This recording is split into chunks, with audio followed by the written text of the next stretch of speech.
जी जनाब, वाह। शहजाद हकीम हाजिर। आप देख रहे हैं शहजाद हकीम व्लॉग। दो चेहरे इंसान को कभी नहीं भूलते। एक वो चेहरा जो आपको मुश्किल में डाल जाए, एक वो चेहरा जो आपको मुश्किल से निकाल जाए। दो किस्म की दवाइयां भी नहीं भूलती। एक वो दवाई जो आपको मुश्किल में डाल जाए और दूसरी वो दवाई जो आपको मुश्किल से निकाल जाए। मेरे पास ये मेरे वसेब से एक पेशेंट आए हैं और इन्होंने आकर जिस चीज़ की डिमांड की है वो इलीगल है, हमारे पाकिस्तानी कानून में गैर कानूनी है। डॉक्टर तो रख लेते हैं उसे, लेकिन हकीमों को उसके रखने की इजाज़त नहीं है।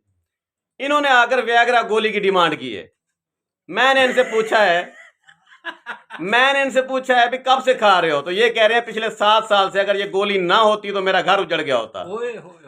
ये गोली है जो मैं अभी तक बचा हुआ हूँ। ये मेरे बहुत प्यारे दोस्त हैं। तो इन्होंने मुझसे वो व्याग्रा मांगी है। कहने लगे इसकी तो बड़ी डिमांड है, तुम रखते क्यों नहीं हो, तुम्हारे दवाखाने पे ये होनी चाहिए। अच्छा। तो मैं जिधर जाता हूँ वहां से तो मुझे मिल जाती है, मेडिकल स्टोरों से मिल जाती है। ये बड़ी कीमती गोली है। तो ऐसे बुजुर्गों के लिए, ऐसे दोस्तों के लिए हुकूमत पाकिस्तान को चाहिए कि कुछ सहूलत फराहम करे जो इस चीज़ पर लगे हुए हैं। मैं हकीम हूँ, मेरा कोई काम नहीं है व्याग्रा से, क्योंकि वो गैर कानूनी काम मैं नहीं करता होता। अच्छा जी, अब ये 7 साल से खा रहे हैं, इनको कुछ नहीं हुआ।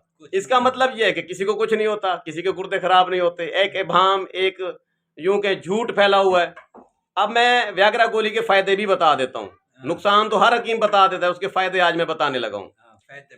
ये गोली जो है ये ब्लड वेसल्स को जो है ना रिलैक्स करती है, ब्लड फ्लो बढ़ जाता है।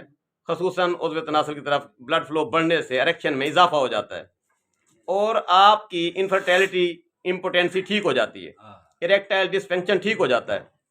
तो ये अच्छी दवाई बनाई है डॉक्टरों ने, लेकिन समझ से बाहर है कि लोग ये गोली छुप छुप कर खरीद रहे हैं, खा रहे हैं, बजा रहे हैं। और हुकूमत जो है ना, ड्रग इंस्पेक्टर साहबान, DHO और सेक्रेटरी हेल्थ और वजीर सेहत, समझ में नहीं आता कि इस अबहाम को कैसे दूर किया जाए। अगर तो ये गोली ठीक है तो इट्स ओके, आज़ादी दें, इजाज़त दें कि डॉक्टर साहबान भी अपने पैड पर लिख कर मरीजों को दे सकें। कुछ डॉक्टर लिख भी रहे हैं चुप चुप करके, खुफिया तरीके से। और अगर ये गोली खतरनाक है, नुकसानदेह है, तो भाई इसको बंद करवाएं। ये क्या तरीका है कि एक बंदा शरीफ आदमी मुझसे वो गोली लेने आया और वो बेचारा छुप कर आया है। ठीक है, तो इस अबहाम को दूर करें, आप लोगों की मेहरबानी होगी। शहजाद हकीम, शुजाबाद।